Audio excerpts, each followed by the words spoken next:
అయిన సహోదరి మానస వాక్యపఠనం చేస్తున్నారు. యోహాను సువార్త 5వ అధ్యాయము 39వ వచనం.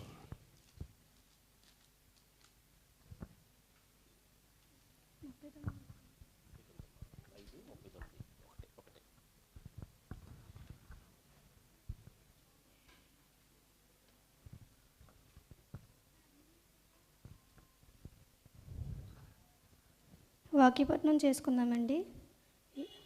యోహాను గారు రాసిన యోహాను సువార్త 5వ అధ్యాయము 39వ వచనం. లేఖనములందు మీకు నిత్య జీవము కలదని తలంచుచు వాటిని పరిశోధించుచున్నారు, అవే నన్ను గూర్చి సాక్ష్యమిచ్చుచున్నవి. Thank you.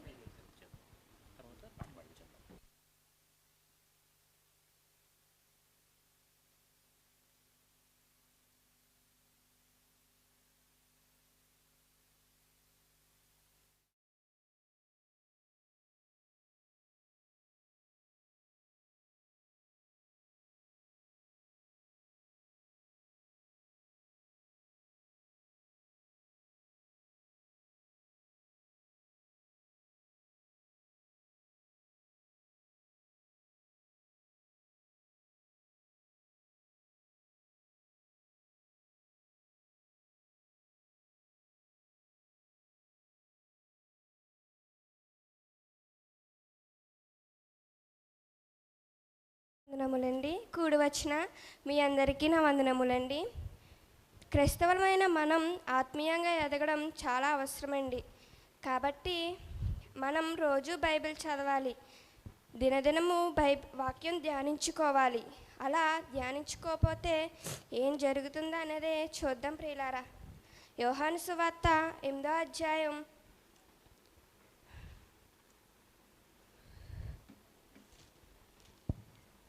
12వ వచనం చూద్దాం ప్రియ.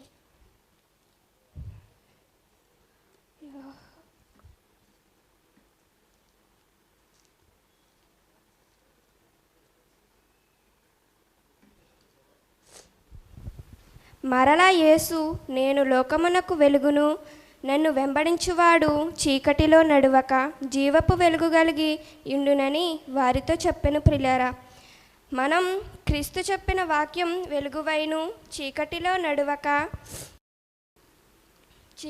నడువక ఆ జీవపు వెలిగి దినదినము బైబిల్ ధ్యానించుకోవాలి. దినదినము బైబిల్ ధ్యానించుకొని ఎడల చీకటిలో నడువక జీవపు వెలుగు కలిగి మన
తీయమని అడగగా అతడు, మిమ్ము నేనెరుగను, మీతో నిశ్చయముగా చెప్పుచున్నానెను.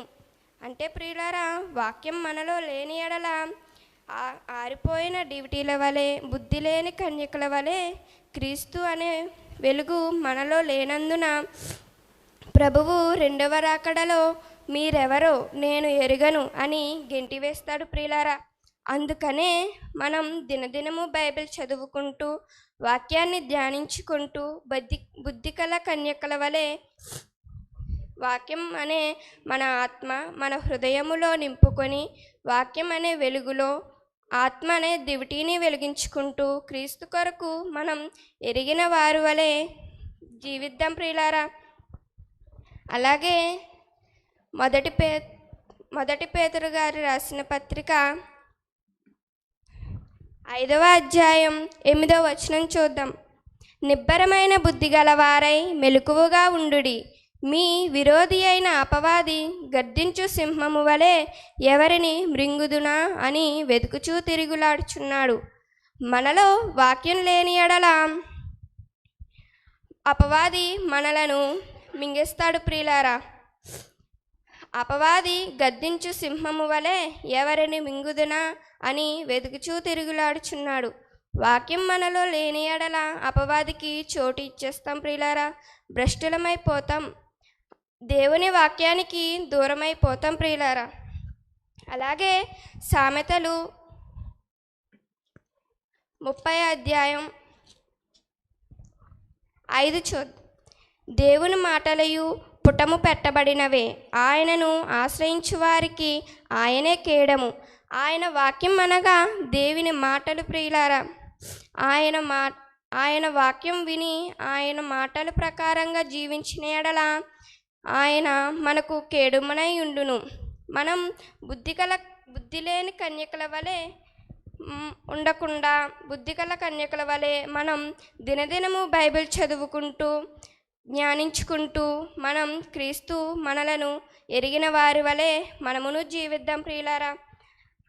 అలా జీవిద్దామని కోరుకుంటూ ఈ నా చిన్న మాటలు ముగిస్తున్నాను. మీరు అందరూ ఓపికగా ఉన్నందుకు మీకు థ్యాంక్స్.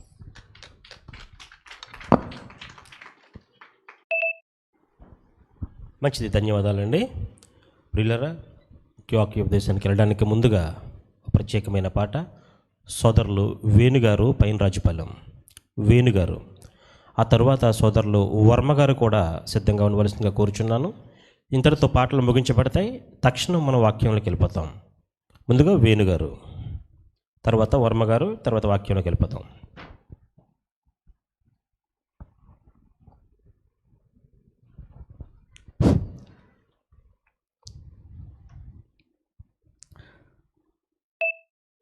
పాపమునకు జీతం మరణము, ఇదే నీకు ఇలలోనా ధర్మశాస్త్రమా. పాపమునకు జీతం మరణము, ఇదే నీకు ఇలలోన ధర్మశాస్త్రమా. పాపము మరణమే, ఇది ధర్మమా. పాపము మరణమే, ఇది ధర్మమా.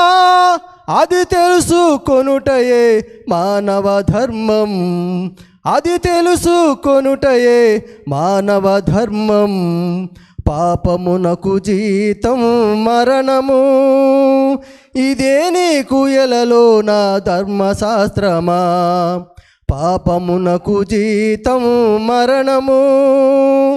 మంచి చెడ్డలు నీ మనసులోనే ఉన్నవి, పాపమన్నది నీ పుట్టుకలోనున్నది. మంచి చెడ్డలు నీ మనసులోనే ఉన్నవి, పాపమన్నది నీ పుట్టిన చోటున్నది. పరలోకం కావాలా, పాతాళం కావాలా. పరలోకం కావాలా, పాతాళం కావాలా. అది తెలుసుకొనుటయే మానవ ధర్మం, అది తెలుసుకొనుటయే మానవ ధర్మం. పాపమునకు జీతం మరణము, ఇదే నీకు ఇలలోన ధర్మశాస్త్రమా. పాపమునకు జీతము మరణము. పాపమును తీర్చలేని బలియాగాలెందుకో, ఆత్మశుద్ధినివ్వలేని ఆచారాలెందుకో. పాపమును తీర్చలేని బలియాగాలెందుకో, ఆత్మశుద్ధినివ్వలేని ఆచారాలెందుకో. కలియుగం గడచినా బలియాగం గడచినా, కలియుగం గడచిన బలియాగం గడచిన కరుణామయుడేసునే ఎరుగుటయే జీవము. కరుణామయుడేసునే ఎరుగుటయే జీవము. పాపమునకు జీతము మరణము. ఇదే నీకు ఎలలో నా ధర్మశాస్త్రమా. పాపమునకు జీతం మరణము. పూజ చేయుటే పుణ్యకార్యమని కొందరు, ఆరాధనలే ఆత్మశాంతి అని కొందరు. పూజ చేయుటే పుణ్యకార్యమని కొందరు, ఆరాధనలే ఆత్మశాంతి అని కొందరు. అవతార పురుషుడైనా మరణంబు తప్పలేదు. అవతార పురుషుడైన మరణంబు తప్పలేదు. మృత్యుంజయుడైన క్రీస్తు మరణము తప్పించెను. మృత్యుంజయుడైన క్రీస్తు మరణము తప్పించెను. పాపమునకు జీతము మరణము. ఇదే నీకు ఎలలో నా ధర్మశాస్త్రమా. పాపమునకు జీతము మరణము. పాపము మరణమే ఇదే ధర్మమా, అది తెలుసుకొనుటయే మానవ ధర్మం. అది తెలుసుకొనుటయే మానవ ధర్మం. థ్యాంక్ యూ వేణు గారికి ధన్యవాదాలండి. అలాగే మరొక సోదరులు యు వర్మ గారు ఏడిద, వారిని కూడా వచ్చి త్వరగానండి, సమయం తక్కువగా ఉంది, వచ్చి ఒక పాట పాడవలసిందిగా కోరుచున్నాం.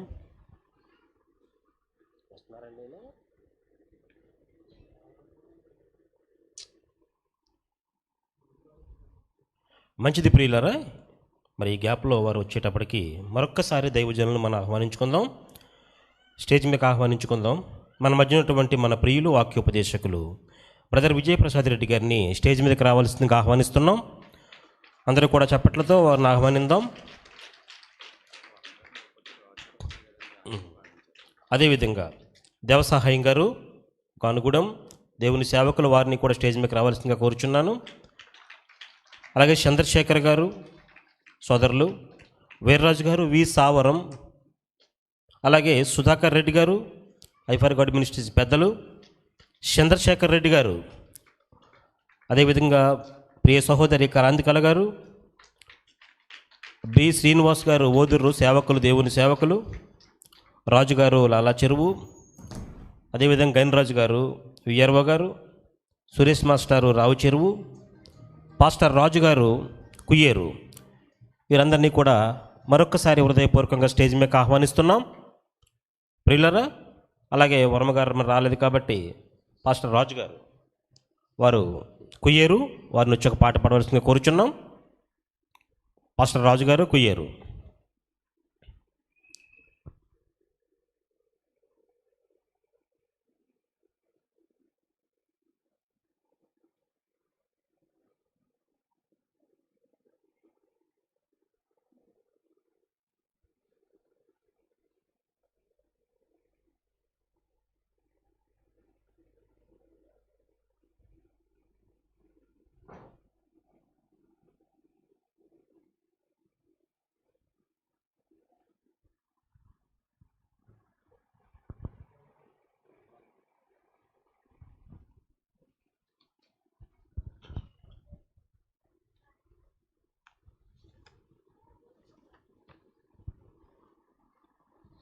దేవునికి మహిమ కలుగును గాక. కూడి వచ్చినటువంటి దేవుని పిల్లలందరికీ కూడా యేసుక్రీస్తు వారి పరిశుద్ధ నామములో నా హృదయపూర్వక వందనాలు, అలాగే దైవజనులకు కూడా నా హృదయపూర్వక వందనాలు తెలియజేసుకుంటూ,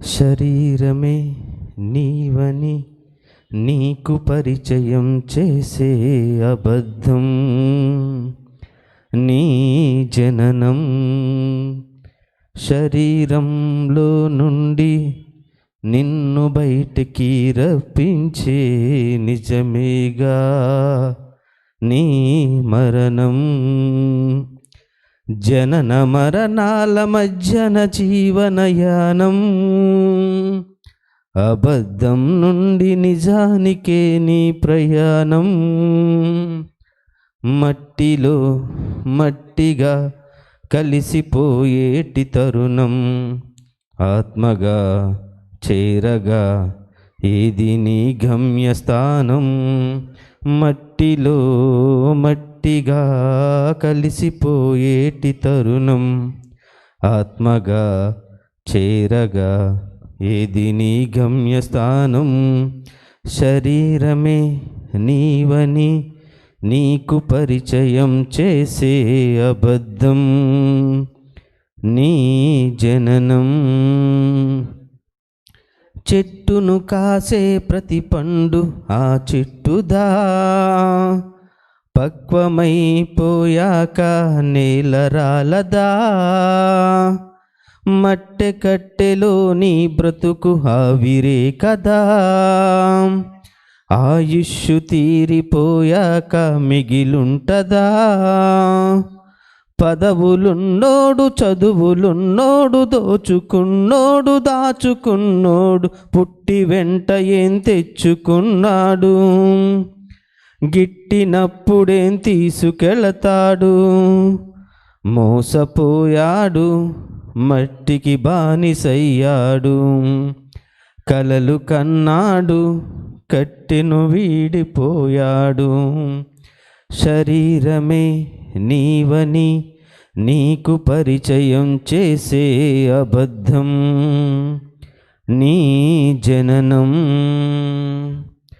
చెట్టున పుట్టిన పండునే చెట్టు తింటదా, పెంచిన నీకే దానిపై హక్కుండదా, నీ దేహంపై అధికారం నీకున్నదా, నిర్మించిన దేవుని కొరకై వాడాలి కదా, మట్టినే తీసి మనిషిగా చేసి సృష్టినే చేసి నీకు ఇచ్చేసి సర్వలోకాన్ని ఏలమన్నాడు, పరమునకు తిరిగి చేరమన్నాడు, సర్వలోకాన్ని ఏలమన్నాడు, పరమునకు తిరిగి చేరమన్నాడు, మరచిపోయాడు మనిషి బ్రతుకు పరమార్థం, కాలిపోతాడు ఆరని అగ్నిలో నిరతం, శరీరమే నీవని నీకు పరిచయం చేసే అబద్ధం, నీ జననం శరీరంలో నుండి నిన్ను బయటికి రప్పించే నిజమేగా నీ మరణం, జనన మరణాల మధ్యన జీవనయానం, అబద్ధం నుండి నిజానికే నీ ప్రయాణం, జనన మరణాల మధ్యన జీవనయానం, అబద్ధం నుండి నిజానికే నీ ప్రయాణం, మట్టిలో మట్టిగా కలిసిపోయేటి తరుణం, ఆత్మగా చేరగా ఏది నీ గమ్యస్థానం, మట్టిలో మట్టిగా కలిసిపోయేటి తరుణం, ఆత్మగా చేరగా ఏది నీ గమ్యస్థానం, శరీరమే నీవని నీకు పరిచయం చేసే అబద్ధం, నీ జననం. దేవునికి మహిమ కలుగును గాక. ఆమేన్.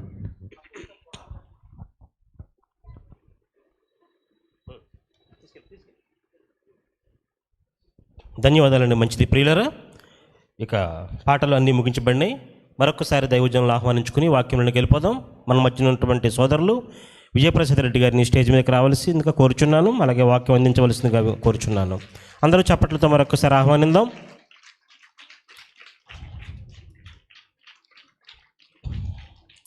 ప్రియులరా, మరి ఇంకా సమయం కావచ్చింది కాబట్టి అక్కడక్కడ ఇంకా తిరుగుతున్నవారు వారి వారి స్థలాల్లో కూర్చోవలసిందిగా మనం చేస్తున్నాం. చిన్న బిడ్డలను కూడా మీ స్వాధీనంలో ఉంచుకోనండి. ఈ సమయం మంచి సమయంలో మన వాక్యం చాలా జాగ్రత్తగా విందాం.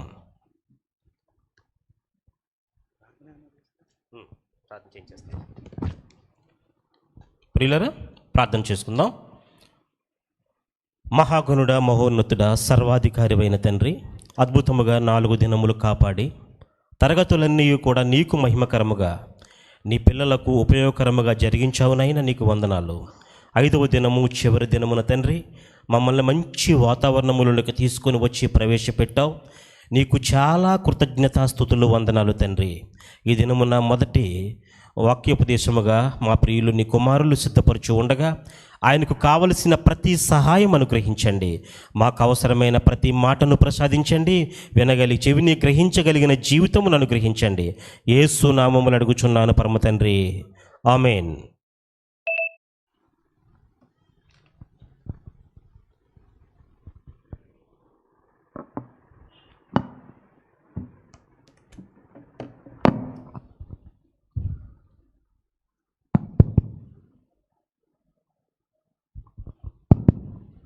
ప్రార్థన చేసే ధ్యానంలోకి అడుగు పెడదాం. అందరూ కూడా తలలు వంచి ప్రార్థనలో ఏకీభవించండి. స్వచ్ఛమైన దేవుని వాక్యానికి స్వచ్ఛమైన హృదయం కలిగి ఆ లోతైన భావాలను ఆ హృదయంలో నింపుకొని మన హృదయం అనే పలకల మీద వాటిని వ్రాసుకొని ఆయన కొరకు ఉన్నతమైన వ్యక్తిత్వపు నిర్మాణపు విలువలు కలిగి జీవించడానికి దేవుడు మనకిచ్చినటువంటి సదవకాశాన్ని అందరూ సద్వినియోగం చేసుకోవాలని మనస్ఫూర్తిగా ఆకాంక్షిస్తున్నాను. దయచేసి అందరూ కూడా తలలు వంచి ప్రార్థనలో ఏకీభవించండి. ప్రార్థన చేసుకుని వాక్య ధ్యానంలోనికి అడుగు పెడదాం. పరిశుద్ధుడైన మా కన్న తండ్రి, దయగలిగిన మా దేవ, మా ఆత్మల కాపరి, మా ఆత్మలకు తండ్రి అయిన మా తండ్రి, మీ పరిశుద్ధ పవిత్ర నామానికి హృదయపూర్వకంగా కృతజ్ఞతాస్తుతులు చెల్లించుకుంటున్నాము. దయగలిగిన మా దేవ, ఈ ఉదయకాల సమయంలో మీ పిల్లలముగా మీ మాటలు ధ్యానించడానికి మమ్మల్ని అందరినీ బలపరచండి. మీ కృపలో మమ్మల్ని భద్రపరచండి.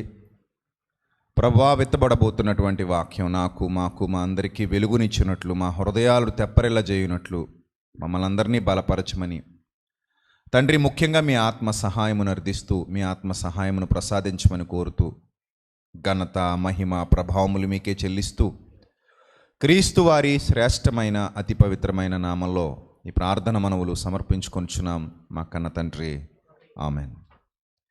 ప్రియమైన దేవుని పిల్లలారా, భూమి మీద దేవుని దయ వలన ఈ శరీరాలలోనికి వచ్చినటువంటి మనమందరము, ఈ శరీరాలలో ఆత్మలుగా నివసిస్తున్నటువంటి మనమందరము ఆయా స్వభావాలు కలిగి ఉన్నాము. స్వభావము అంటే ఒక వ్యక్తి యొక్క నిర్మాణము. భూమి మీద ఊహ తెలిసిన నాట నుండి నేటి వరకు, మీకు ఊహ తెలిసిన నాట నుండి నేటి వరకు మీరేదైతే ఒక నిర్మాణాన్ని మీ అంతరంగంలో జరుపుకున్నారో అదే మీ స్వభావము.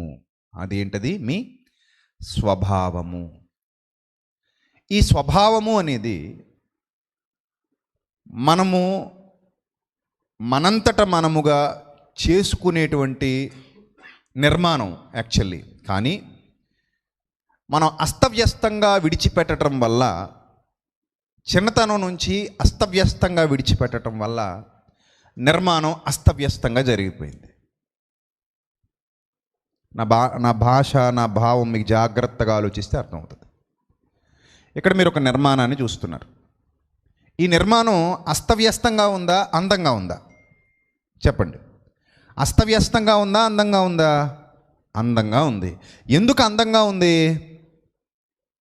చాలా జాగ్రత్తగా కొలతలతో ఇంజనీర్ సంరక్షణలో లేదా ఇంజనీర్ పర్యవేక్షణలో చక్కగా మేస్త్రులందరూ వారి వారి యొక్క విధులను నిర్వర్తిస్తూ ప్లానింగ్ ప్రకారంగా కన్స్ట్రక్షన్ పూర్తి చేస్తూ వచ్చారు కనుక చూడడానికి ఎలా ఉంది? కన్స్ట్రక్షన్ అంతా కూడా చాలా అందంగా ఉంది. రైట్? మానవుని యొక్క స్వభావం కూడా అలాంటిదే. చిన్నతనం నుంచి ఒక సరైన కన్స్ట్రక్షన్ జరగాలి. కానీ విచిత్రం ఏమంటే మనకి సరైన కన్స్ట్రక్షన్ జరగలేదు. ఇప్పుడు ఇసుక తీసుకొచ్చి, సిమెంట్ తీసుకొచ్చి, అందులో ఐరన్ కలిపేసి, కంకర కలిపేసి, శుభ్రంగా మిల్లర్లో దాన్ని మిక్స్ చేసేసి ఒక చోట గుట్టగా పోసేసాం అనుకోండి. గుట్ట మీద గుట్ట పోసుకుంటూ గుట్టగా పోసుకుంటూ వెళ్ళిపోతున్నాం పై వరకు. చివరికి మనం ఏం చూస్తామంటే ఒక కదల్చబడని స్థిరంగా ఫిక్స్ అయిపోయినటువంటి ఒక కొండ తయారవుతుంది అక్కడ, కాంక్రీట్ కొండ. మామూలుగా సిమెంట్ బస్తాలు వాడకుండా వదిలేస్తేనే ఏమైపోతాయి? గడ్డకట్టుకుపోతాయి కదా. ఇప్పుడు అస్తవ్యస్తంగా అక్కడ కొంచెం, ఇక్కడ కొంచెం, ఇక్కడ కొంచెం, అక్కడ కొంచెం అలా మిక్స్ చేసి పోసేసుకుంటూ వెళ్ళిపోయాం అనుకోండి, చూడడానికి ఏమైనా బాగుంటుంది అది? పోనీ ఎవరికైనా నివాసయోగ్యంగా పనికొస్తుందా? ఎవరైనా ఉండడానికి ఉపయోగపడుతుందా? పోనీ ఎవరైనా ఏదో విధంగా యూజ్ చేసుకోవడానికి అది పనికొస్తుందా? పనికిరాదు. అంటే స్వభావ నిర్మాణము అనేది మన జీవితాలలో చక్కగా జరగాలని దేవుడు కోరుకొని, తల్లిదండ్రులుగా పిల్లల్ని మీరు బాధ్యతగా పెంచండి అని తల్లిదండ్రులకు బాధ్యత అప్పగించి, ఊహ తెలిసిన తర్వాత బాల్య దినములు ఎందే నీ సృష్టికర్తను స్మరణకు తెచ్చుకో అని మనకు బాధ్యత అప్పగించి, మీ నిర్మాణాలను మీరు జాగ్రత్తగా పూర్తి చేసుకోండి, ఒక స్వభావాన్ని కట్టుకోండి, చక్కటి స్వభావాన్ని కట్టుకోండి అని దేవుడు చెబితే మనం దాన్ని అస్తవ్యస్తంగా వదిలేసాం. అస్తవ్యస్తంగా వదిలేయడం వల్ల యేసుక్రీస్తు మరలా ఈ భూమి మీదకు రావాల్సినటువంటి అవసరత మానవులు కలిగించారు ప్రియులారా. ఒకవేళ అస్తవ్యస్తంగా వదిలి ఉండకపోయి ఉండుంటే మన స్వభావం దేవునికి ఇష్టమైనదిగా ఎప్పుడో మారిపోయేది. అస్తవ్యస్తంగా ఎప్పుడైతే విడిచిపెట్టేశామో దేవునికి అనుకూలమైన మందిరముగా మనం లేకుండా పోయాం. నువ్వు ఒక ఇంట్లో నివసించాలి అంటే ఎలా ఉండాలి? ఇల్లు నీకు నివాసయోగ్యంగా ఉండాలి. నివాసయోగ్యంగా లేకపోతే ఆ ఇల్లు వలన నీకేమైనా ప్రయోజనం ఉందా? చెప్పండి, ఏమైనా ప్రయోజనం ఉందా? లేదండి. నివాసయోగ్యంగా ఉండాలి ఒక ఇల్లు. దేవుడు నివసించటానికి అనుకూలంగా ఉండవలసినటువంటి మానవ హృదయాలు వారి యొక్క స్వభావ నిర్మాణం సరిగా జరగకపోవడం వలన అస్తవ్యస్తంగా మారిపోయాయి. మీకు చాలాసార్లు చెప్పాను, మళ్ళీ చెప్తాను మీకు ఇంకా బాగా అర్థం అవడానికి. ఇక్కడ కూర్చున్న మీ అందరి స్వభావం ఒకటేనా? ఒకటి కాదు. కొందరు ఎవరికైనా వేలు తెగితే తట్టుకోలేరు, కొందరు చేతులు తెగ్గోసేసి కూర్చుంటారు. అంతే కదా. బ్లేడ్తో వేలు తెగ్గోసినా తట్టుకోలేని మనస్తత్వాలు కొన్ని ఉంటాయి. అదే బ్లేడ్తో ఎన్నో దుర్మార్గపు క్రియలు చేసేటువంటి మనస్తత్వాలు ఉంటాయి. కారు కింద కుక్క పిల్ల పడినా తట్టుకోలేనంత సున్నితమైన స్వభావం ఉంటుంది. కారుతో మనుషుల్నే తొక్కించుకుని వెళ్ళిపోయినా పట్టించుకున్నటువంటి క్రూరమైన స్వభావం కూడా ఉంటుంది. ఆయా స్వభావాల కలయిక. ఇక్కడ ఎంతమంది ఉన్నారు, మీ పోలికలు ఒకలా లేవు, మీ స్వభావాలు కూడా ఒకలా ఉండవు. అలా అని ఒకే తల్లి గర్భాన్ని ఇద్దరు బిడ్డలు పుడితే ఇద్దరి స్వభావం ఒకలా ఉంటుంది అనుకుంటారేమో మీరు. అది కూడా ఒకలా నిర్మాణం అవ్వదు. నేను చెప్తున్నాను కదా, కళ్ళు మూసుకుని మీరు కాంక్రీట్ విసరడం మొదలు పెడితే, మీరు విసిరే ప్రతి కాంక్రీట్ ముద్ద ఒక చోట పడుతుంటే కాసేపు ఉన్నాక వెళ్ళి చూస్తే కుడి పక్కకు విసిరిన దానికి ఎడం పక్క విసిరిన దానికి ఖచ్చితంగా తేడాలు ఉంటాయా? ఉంటాయి. కుడి పక్కకు విసిరిన కాంక్రీట్ గుట్ట ఒకలా ఉంటుంది ఆకారం, ఎడం పక్కకు విసిరిన కాంక్రీట్ గుట్ట మరోలా ఉంటుంది ఆకారం. విసిరింది నేనే కదా అని మీరు అనుకోవచ్చు, నా కడుపునే పుట్టారు కదా ఇద్దరు బిడ్డలు అని మీరు అనుకోవచ్చు. కానీ వారి వారి స్వభావ నిర్మాణాలు ఆయా పరిస్థితుల మీద, ఆయా వ్యక్తుల మీద, ఆ సమాజం మీద, వారు వింటున్న మాటల మీద, వారు చూస్తున్న వాటి మీద, వారు ఏదైతే వారి హృదయాలలో చిన్నతనం నుంచి నింపుకుంటున్నారో దాని మీద ఆధారపడి ఉంటుంది. ఒకే తల్లి గర్భాన పుట్టినటువంటి కయ్యను హేబేలు స్వభావాలు ఒకలా లేవు. కయ్యను స్వభావం వేరుగా కనబడుతుంది, హేబేలు స్వభావం వేరుగా కనబడుతుంది. కానీ వారిరువురు ఒకే రక్తాన్ని పంచుకుని పుట్టారు, ఒకే గర్భాన్ని పంచుకుని పుట్టారు. అదే స్వభావం అంటే. చిన్నతనం నుంచి మనం చిన్నపిల్లలందరినీ ఒక చోట పెట్టి ఒక పరీక్ష నిర్వహిస్తే చిన్నపిల్లలందరూ అంటే 1 నెల 2 నెలలు 3 నెలల లోపు ఉన్నటువంటి పిల్లలందరి స్వభావం మనకు ఒకేలా కనబడుతుంది.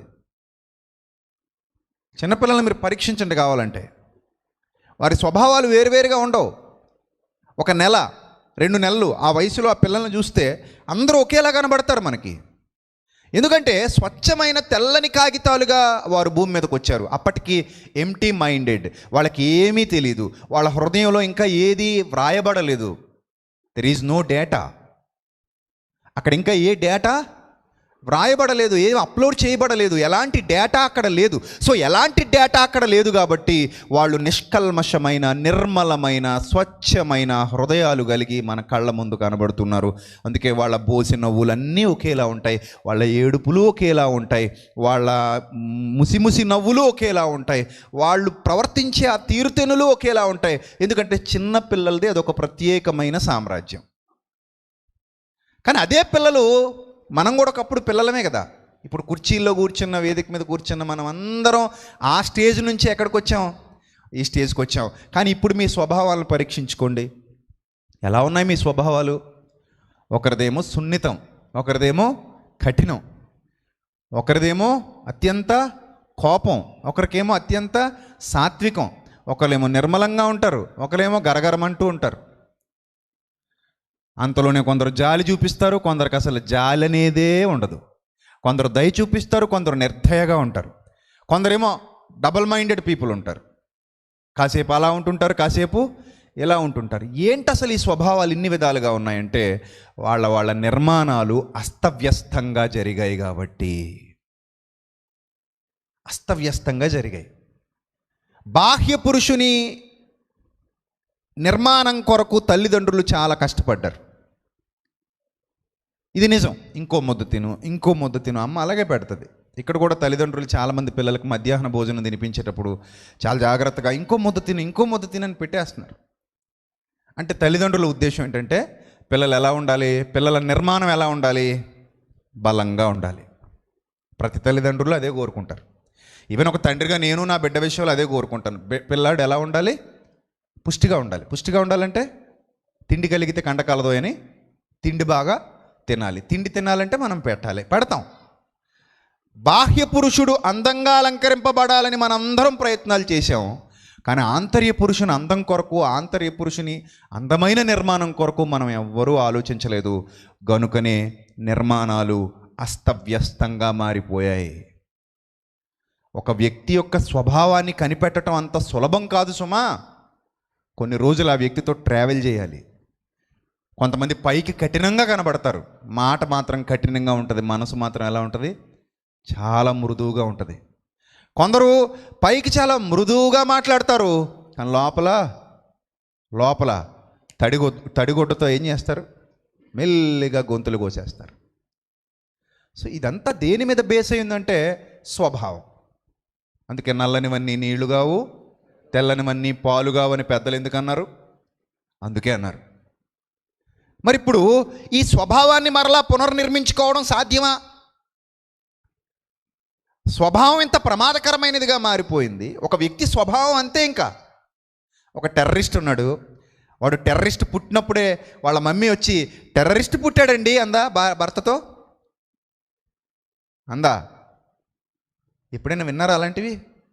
ఏమండి మన కడుపున టెర్రరిస్ట్ పుట్టేసాడండి అని ఎప్పుడైనా ఏ భార్య అయినా భర్తతో అనడం చూసారా? ఏమండి మన కడుపున రేపిస్ట్ పుట్టాడండి ఎవరైనా అనడం చూసారా? ఏమండి మన కడుపున గాంధీ మహాత్ముడు పుట్టాడండి చూసారా ఎక్కడైనా? ఎవ్వరికి అసలు ఏమీ తెలియదండి. అక్కడికక్కడ చూస్తే అదంతా ఒకే విధమైనటువంటి నిర్మాణం. అక్కడి నుంచి ఒక స్వభావ నిర్మాణం అనేది జరిగింది. అంతరంగ పురుషునికి జరిగినటువంటి నిర్మాణం. బాహ్య పురుషుని విషయంలో అందరూ జాగ్రత్తలు వహించేసాం, అందరూ ఆలోచించాం. ఇంకో ముద్ద తిను. ఒక పిల్లల్ని చూస్తే బుజ్జిగా భలే ఉంటారు. బాబు బాగున్నాడండి అంటారు.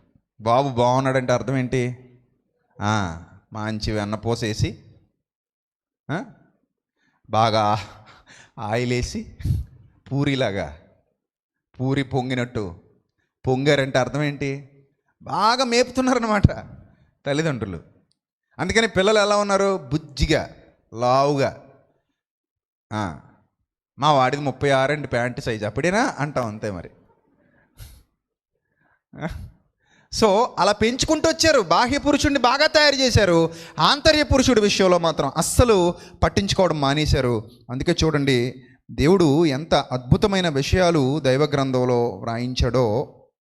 స్వభావాన్ని గురించి దేవుడు వ్రాయించినటువంటి మాటలను ఒక్కసారి మనం దైవ గ్రంథంలో నుండి చూడగలిగితే ప్రియులరా, కొన్ని విలువైన మాటలు చూడండి. యోహాను సువార్త 8వ అధ్యాయము, 44వ వచనం. యోహాను సువార్త 8వ అధ్యాయము 44వ వచనం. మీరు మీ తండ్రి యొక్క అపవాది సంబంధులు, మీ తండ్రి దురాశలు నెరవేర్చుకోరుచున్నారు.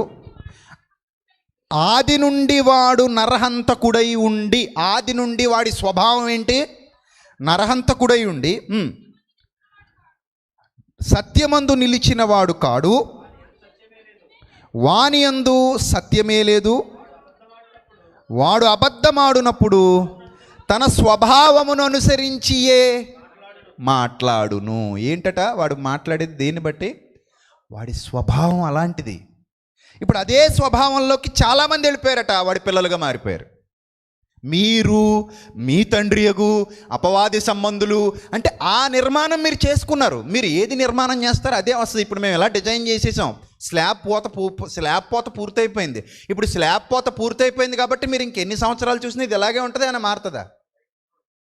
చెప్పండి, ఎన్ని సంవత్సరాలు చూసినా ఇలాగే ఉంటుంది కదా, ఏమైనా మారుతుందా? ఇది మారదు. ఎందుకంటే స్లాబ్ పూర్తయిపోయింది, ఒక కన్స్ట్రక్షన్ పూర్తయిపోయింది. మీరు ఎప్పుడు వచ్చినా ఇంక ఇది ఇలాగే ఉంటుంది ఆ కన్స్ట్రక్షన్. అర్థమైందా? ఇప్పుడు అపవాది ఎలా మాట్లాడతాడంటే వాడు తన స్వభావమును అనుసరించే మాట్లాడును. వాడి స్వభావమే అది. ఇంకా వాడిని తండ్రిగా చేసుకున్న వాళ్ళు చాలామంది ఉన్నారు. వాళ్ళ స్వభావమే అది, వాళ్ళ స్వభావం అది. అందుకే దేవుడు అంటాడు, హృదయము నిండి ఉండు దానిని బట్టి నోరు మాట్లాడినంటే లోపల అది ఉంది కాబట్టి అది బయటకు వచ్చింది. ఒరిజినాలిటీ ఎంతసేపు దాచగలం చెప్పండి? కొంతమంది ఒరిజినాలిటీ అప్పుడప్పుడు బయటపడిపోతుంటుంది కోపం వచ్చినప్పుడు. ఇది రాని ఒరిజినాలిటీ అనిపిస్తుంది మనకి. కోపం వచ్చింది అనుకోండి, లేదా వాళ్ళ నిజమైన బుద్ధి మైక్ ముందు కెమెరా ముందు రాదు, బయట కనబడుతుంది. అలాంటి వాళ్ళని ఇంతమందిని చూసాం. ముఖ్యంగా ఈ లాక్డౌన్ టైంలో అయితే అలాంటి గురువులు కనబడ్డారు. నిజం, చాలామందికి ఇవి తెలియదు. వాళ్ళు ఏం చేస్తారంటే మైక్ ముందు చూస్తారు, మైక్ ముందు చూసి అమ్మో ఇది చాలా మంచోడు అనుకుంటారు. నో నో నో నో తాచుపాము లాంటి వాళ్ళు ఉన్నారు. వాళ్ళ స్వభావం అది ఒరిజినాలిటీ, అది ఒరిజినాలిటీ.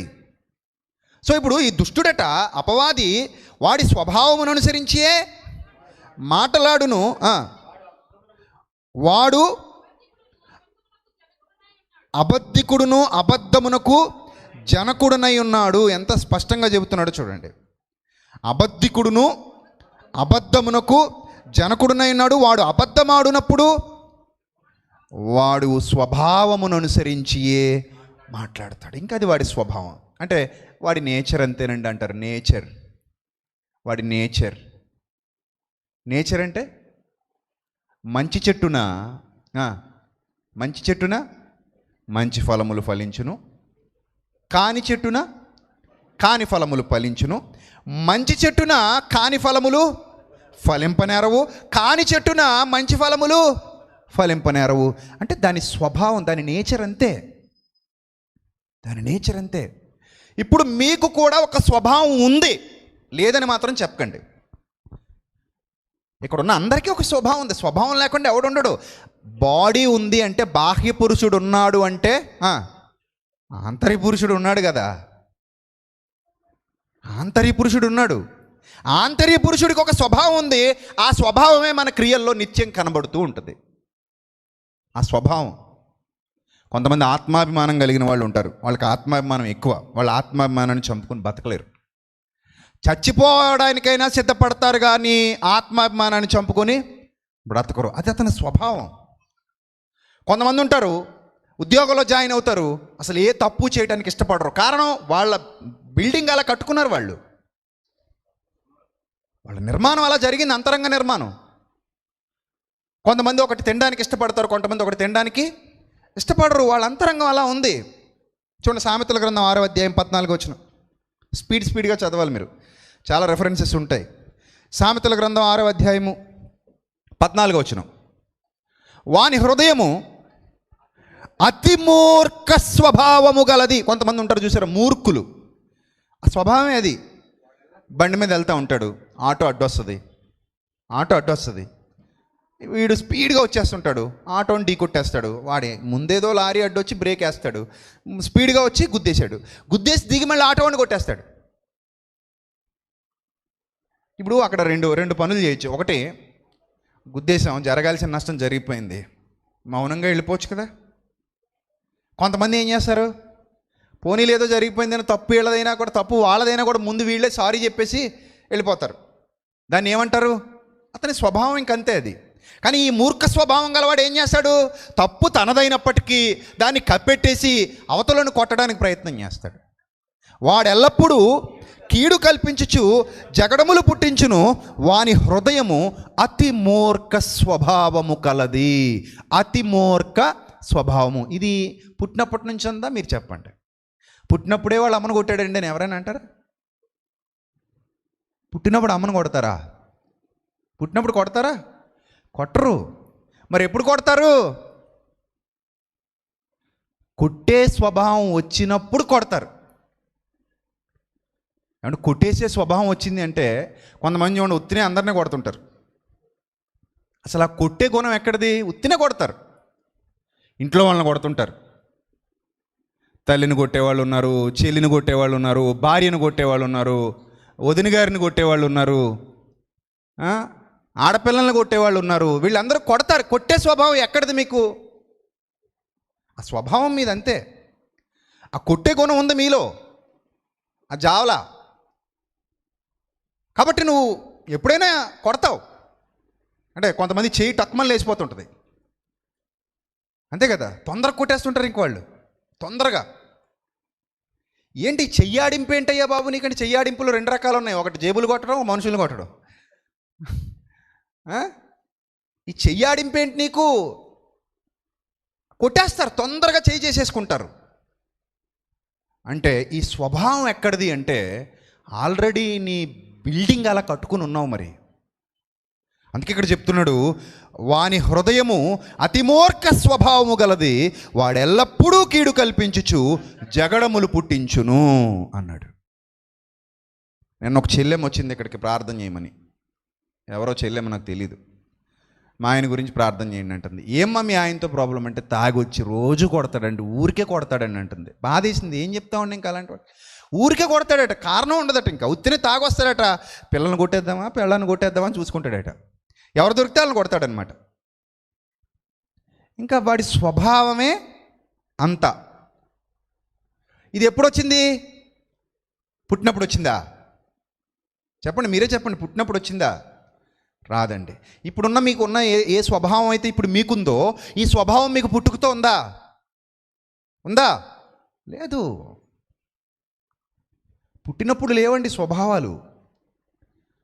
ఆ నేచర్ అనేది మెల్లిమెల్లిగా డెవలప్ అయింది. నా చుట్టూ నాకు కుటుంబం, నేను మా నాన్నగారిని చూస్తూ పెరిగాను, మా అమ్మని చూస్తూ పెరిగాను, నా బంధువులను చూస్తూ పెరిగాను, నా స్నేహితులను చూస్తూ పెరిగాను, నా చుట్టూ ఉన్న వాతావరణాన్ని చూస్తూ పెరిగాను. ఆ వాతావరణంలో పెరుగుతూ ఆ వాతావరణంలోనే ఒక స్వభావ నిర్మాణాన్ని చేసుకున్నాను. ఇప్పుడు మనం ఉన్న వాతావరణం ఎలాంటిదంటే, లోకమంతయు మంచి వాతావరణం ఎక్కువ ఉందా తక్కువ ఉందా? మంచి వాతావరణం లేదని మాత్రం అనకండి, ఉంది. కానీ శాతం తగ్గుతుంది కొంచెం. ప్రపంచంలో అందరు చెడ్డోళ్ళే ఇదొకటి మనకు బాగా నింపేసుకుంటున్నాం. అందరు చెడ్డోళ్ళు కాదండి. నేను ఎప్పుడు చెప్తాను, మనకంటే మంచోళ్ళు అన్యుల్లో కూడా ఉన్నారు. లేరా? మీరు ఎప్పుడు చూడలేదు, నేను చూడలేదండి బాబా అన్న వాళ్ళు చేయొద్దండి. ఎవరు ఉండరు. ఉన్నారంటే నువ్వు ఏదో గదిలో బతుకుతున్నావు అనమాట, మనుషుల్లో బతకకుండా. మనకంటే మంచోళ్ళు అన్యుల్లో కూడా ఉన్నారండి. కాబట్టి ప్రపంచంలో అందరూ చెడ్డోళ్ళు కాదు, మంచి శాతం ఏముంది? తక్కువ. మంచి శాతం తక్కువ, చెడు శాతం బాగా ఎక్కువ, అంతే. ఇప్పుడు మనం ఆ సమాజంలో పెరుగుతున్నాం కనుక ఈ సమాజంలో పెరుగుతున్న మనకి ఒక స్ట్రక్చర్ జరుగుతున్నప్పుడు ఆ స్ట్రక్చర్లో తేడా వచ్చేసింది. అందుకని మన స్వభావం ఏమైపోయింది? పాడైపోయింది. అందుకే ఒకడు మూర్ఖుడైపోయాడు, ఒకడు అతి మూర్ఖుడైపోయాడు, ఒకడు క్రూరుడైపోయాడు, ఒకడు భయంకరుడైపోయాడు, ఒక్కొక్కడు ఒక్కో విధంగా మారిపోయాడు. ఒక్కొక్కడు ఆలోచన విధానం ఒక్కొక్కడు మారిపోయింది. దానికి కారణం వాడు చేసుకున్నటువంటి నిర్మాణం. ఈ ప్రసంగం ఎవరి కోసం అండి? ఈ ప్రసంగం ఎవరి కోసం అని మీకు అనిపిస్తుంది? ఎవరి కోసం అనిపిస్తుంది? వింటున్న వాళ్ళ కోసం. ఎవరైతే వింటున్నారో వాళ్ళ కోసం, ఎవరైతే ఒక స్వభావాన్ని కలిగి ఉన్నారో వాళ్ళ కోసం. అంటే నాకు, నీకు, మనందరికీ. కాబట్టి ఏ టాపిక్ వింటున్నా చాలామందికి ఉన్న అలవాటు ఏంటంటే ఎదటోడికి చెప్పేద్దాం, మనం బైబిల్ చదువుకుని పోదాం అనుకుంటారు. అరే నాయన, ఎదటోడికి చెప్పేద్దాం అనుకుంటే ఎవడైనా చెప్పేయచ్చు. అందుకే ఎదుటివాడికి చెప్పేటందుకే నీతులు ఉన్నాయి అన్నాడు ఒక కవి. ఎదుటివాడికి చెప్పేటందుకే ఏమున్నాయట? నీతులు ఉన్నాయట. మరి మనకు మనం చెప్పుకోవటానికి మనకి వెనకాల పెద్ద పెద్ద గోతులు ఉన్నాయి. ఆ గోతులు పూర్తి చేసామనుకోండి, అప్పుడు మనం నీతులు చెప్పవచ్చు. సో మన గోతులు మనం పూడ్చుకోవటానికి ఈ ప్రసంగం. నేను చాలా జెన్యూన్గా మాట్లాడుతున్నాను. ఈ ప్రసంగం నాకు, నీకు, మనందరికీ. ఇప్పుడు నేను ఇక్కడ నిలబడినప్పుడు నాకు కాదు, కేవలము నీకే అనే దౌర్భాగ్యపు స్వభావం నాలో ఉంటే నా గోతులు పూడ్చబడవు. అర్థమైందా?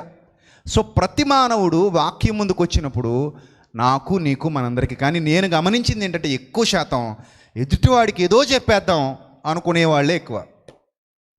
కానీ వాడికి ఒక్క మాట కూడా చెప్పుకోడు, అస్సలు చెప్పుకోరు. ఎదుటి వాళ్ళకి మాత్రం చక్కగా చెప్పేద్దాం అనుకుంటారు, వాళ్ళతో వాళ్ళు ఒక్క మాట చెప్పుకుని చావరు. అందుకే ఈరోజు చాలామంది సత్యం అనుకుంటున్నారు కానీ అసత్యం వైపే పరుగులు తీస్తున్నారు. సో మనము ఇతరులు అన్న విభజన లేకుండా వాక్యం అందరికీ వర్తించేది అన్న భావనలోనికి మనం అడుగుపెట్టినప్పుడు మనము సంస్కరింపబడతాం, ఇతరులను కూడా ఏం చేస్తాం? సంస్కరిస్తాం. మనము సంస్కరింపబడతాం, చక్కగా ఇతరులను కూడా సంస్కరించగలుగుతాం. సో ఆ స్థితికి మనం ఎదగాలి అంటే ముందుగా వాక్యాన్ని చాలా జాగ్రత్తగా అబ్జర్వ్ చేయాలి. రైట్, ఇక్కడ చూస్తే ఏమంటున్నాడంటే వారి మూర్ఖ స్వభావము కీడు కల్పించినది, జగడములు పుట్టించినది. అదే సామెతల గ్రంథం 11వ అధ్యాయము 3వ వచనం కూడా చూడండి త్వరగా. అదే సామెతల గ్రంథం 11వ అధ్యాయము 3వ వచనం. యథార్థవంతుల యథార్థత వారికి త్రోవ చూపించును. యథార్థవంతుల యథార్థత వారికి ఏం చూపించును? త్రోవ చూపించును. ద్రోహుల మూర్ఖ స్వభావము వారిని పాడు చేయును. ద్రోహి అంటే వాడి స్వభావమే ద్రోహం చేసేటువంటి స్వభావం. చాలామంది పెద్దలు చెప్తారు, పాముని తీసుకొచ్చి పక్కల పడుకోబెట్టుకోకు అంటారు. పాముని తీసుకొచ్చి పక్కల పడుకోబెట్టుకుంటే ప్రాబ్లం ఏంటి? పాముకున్న స్వభావం ఏంటి? కాటేసే స్వభావం.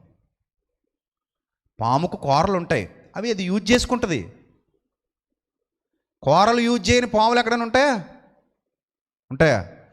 కూరల్లో విషం ఉంది, అవి యూజ్ చేసుకుంటుంది, కాటేస్తే పక్కలో పడుకోబెట్టుకున్నందుకు మనల్నే కరుస్తుంది. అందుకే పామును పక్కలోకి తెచ్చుకోవద్దు అని చెప్తారు. ఆ స్వభావం అలాంటిది. ఇక్కడ చూడండి ఏమంటాడో, సామెతల గ్రంథం 11వ అధ్యాయం 3వ వచనం. యథార్థవంతుల యథార్థత వారికి త్రోవ చూపించును, ద్రోహుల మూర్ఖ స్వభావము వారిని పాడు చేయును అన్నాడు. ద్రోహులకున్న స్వభావం ఏంటది? ద్రోహులకున్న స్వభావం ఏంటి? మూర్ఖ స్వభావం. మరి ఇవేనా అండి? ఇంక లేవా ఏ స్వభావాలంటే? అదే సామెతల గ్రంథంలో చెప్తాడు 14వ అధ్యాయం 14వ వచనంలో, అదే సామెతల గ్రంథం 14వ అధ్యాయం 14వ వచనంలో, భక్తి విడిచిన వాని మార్గములు వానికే వెక్కసమగును, మంచి వాని స్వభావము వానికే సంతోషమిచ్చును అన్నాడండి. మంచివాని స్వభావం వానికి ఏమిస్తుందట? సంతోషమిచ్చును. చూసారా? కాబట్టి ఇప్పుడు మన స్వభావం పూర్తిగా 100% బాగుందా బాగాలేదా, ఏమైనా సెట్ చేయాలా? మిమ్మల్ని అడుగుతున్నానండి, 100% మన స్వభావం ఏమైనా బాగుందా? ఎవరు చెప్పగలరండి 100% బాగుందని? ఎవరు చెప్పలేరండి. చెప్పాలంటే అది ఒక్క దేవునికే సాధ్యం. మనం పాడు చేసుకున్న వాళ్ళం కాబట్టి ఒక్క రోజులో అయిపోదండి. ఇప్పుడు ఈ బిల్డింగ్ని ఈ ఆకారంలో కాకుండా మరో ఆకారంలో కట్టాలి. అప్పుడు ఏం చేయాలి? ఆల్రెడీ కట్టేసిన ఈ బిల్డింగ్ని ఇప్పుడు ఈ స్ట్రక్చర్ మార్చేయాలి. మొత్తం ఈ స్ట్రక్చర్ అంతా మారిపోవాలి. ఏం చేయాలి చెప్పండి మీరు? ఇప్పుడు సాయంత్రానికి మారిపోవాలండి. ఏమో చిన్నబాబు మేస్త్రి గారు, సాయంత్రానికి నువ్వేమైనా మార్చగలవా? పోనీ ఇంజనీర్ ఎవరైనా ఉన్నారు ఇక్కడ? మార్చగలరా ఎవరైనా? సాయంత్రానికి కొట్టడానికి ఎన్ని రోజులు పడుతుంది? ఆ మెషిన్ తెచ్చి దీన్ని అంతా ఏం చేయాలి? ముందు పగలగొట్టాలి. ఎంత గట్టిగా పగలగొట్టాలి తెలుసా? పగిలిపోవాలి. ఒక్కసారి ఆ స్వభావం పగిలిపోతేనే కొత్త స్వభావాన్ని దాని మీద ఏం చేయగలం? తీసుకురాగలం. పగలని దాని మీద ఏ విధమైన స్ట్రక్చర్ మరలా చేయలేము. అందుకే విరిగి నలిగిన హృదయము అన్నాడు. ఏ హృదయము? విరగాలి, నలగాలి. మార్పు అప్పుడే వస్తుంది. విరగకుండా నలగకుండా మార్పు రాదు. పగలగొట్టకుండా మరో కొత్త స్ట్రక్చర్ దీని మీదకి రాదు. కొత్త స్ట్రక్చర్ రావాలి అంటే ముందు పాతది ఏదైతే ఉందో దాన్ని ఖచ్చితంగా మెషిన్తో గట్టిగా పగలగొట్టాలి. మొన్న ఇదిగో ఈ 2 స్తంభాలు లేవు. ఈ 2 స్తంభాలు లేకుండా ఆ 2 స్తంభాలు ఈ 2 స్తంభాల మీద టోటల్గా బీమ్ నడిపించేశారు. నడిపించేస్తే ఇంజనీర్ వచ్చాడు. ఏంటండి రెడ్డి గారు ఎలా చేశారండి అన్నాడు. నేనేం చేయనండి, మరి మీరే చెప్పారు కదా. నేను ఎలా చెప్పలేదండి బాబు అంటున్నాడు. మరి మీరు ఎలా చెప్పారండి అంటే, ఏమండి ఆ 2 స్తంభాలు ఇంకా బలంగా ఉండాలండి అన్నాడు. అవేమో చిన్న స్తంభాలు వేశారండి, పైనేమో పెద్ద భీమ్ నడిపేశారు. ఇది రిస్క్ అండి, కొంచెం ఆల్రెడీ ఒక అరంగుళం కిందకి దిగిపోయింది గమనించారా అన్నాడు. మరి ఏం చేయాలండి అన్నాను. ఏం చేయాలి? మేము ఇది స్టేజ్ అనుకుంటున్నామండి, అదంతా కూడా పెద్ద రేకుల షెడ్ వచ్చేస్తుంది చివరిదాకా. మధ్యలో స్తంభాలు ఉండకూడదు. ఇప్పుడు మీరు ఏదైతే ఒక టెంట్స్ కింద కూర్చున్నారో అదంతా షెడ్ అయిపోద్ది. వచ్చే సంవత్సరానికి అలా కనబడుద్ది మీకు. ఆ స్తంభాలు అలా నడుస్తాయి, ఈ స్తంభాలు ఎలా నడుస్తాయి, మధ్యలో పెద్ద షెడ్ వచ్చేస్తాయి యూ షేప్లో. మధ్యలో మీరు హ్యాపీ కూర్చోవచ్చు. అది ప్లాన్. సో ఇదంతా స్టేజ్ కాబట్టి ఈ 2 స్తంభాలు ఉంటే అడ్డుగా ఉంటాయి కాబట్టి స్టేజ్కి అది అడ్డుగా ఉండడానికి వీలు లేదన్నట్టు నడిపేశారు. ఇప్పుడు వచ్చి ఏమన్నాడంటే, అర్జెంటుగా మీరు అక్కడ నుంచి 2 స్తంభాలు దానికి సపోర్ట్ ఇవ్వకపోతే అది మీకు రిస్క్ అండి ఎప్పటికైనా అన్నాడు. భయం పట్టుకుంది. ఏం చేద్దాం? పైన స్లాబ్కి రెడీ అయిపోయాం. పైన స్లాబ్ అంటే బాగా బరువు. మళ్ళీ 500 బస్తాల సిమెంట్ ఎక్కింది పైకి. సిమెంట్ 500 బస్తాలు ఎక్కిందంటే కాంక్రీట్ ఎంత ఎక్కువ ఉంటుంది, ఐరన్ ఎన్ని టన్నులు ఎక్కువ ఉంటుంది, మీరు దాన్ని బట్టి అర్థం చేసుకోవచ్చు. ఇప్పుడు హైదరాబాద్ నుంచి ఒక అన్నయ్య వచ్చారు. ఆయన బిల్డరు, మన సత్తన్నయ్య. ఆయన వచ్చి చూసి, తమ్ముడు ఇది కరెక్ట్ కాదు, మీరు అర్జెంటుగా స్తంభాలు వేయాలి, ఆ తర్వాత మీరు స్లాబ్కి వెళ్ళండి, లేట్ అయినా పర్లేదు అన్నారు. ఏం చేయాలి అప్పుడు? చచ్చినట్టు మళ్ళీ కింద నుంచి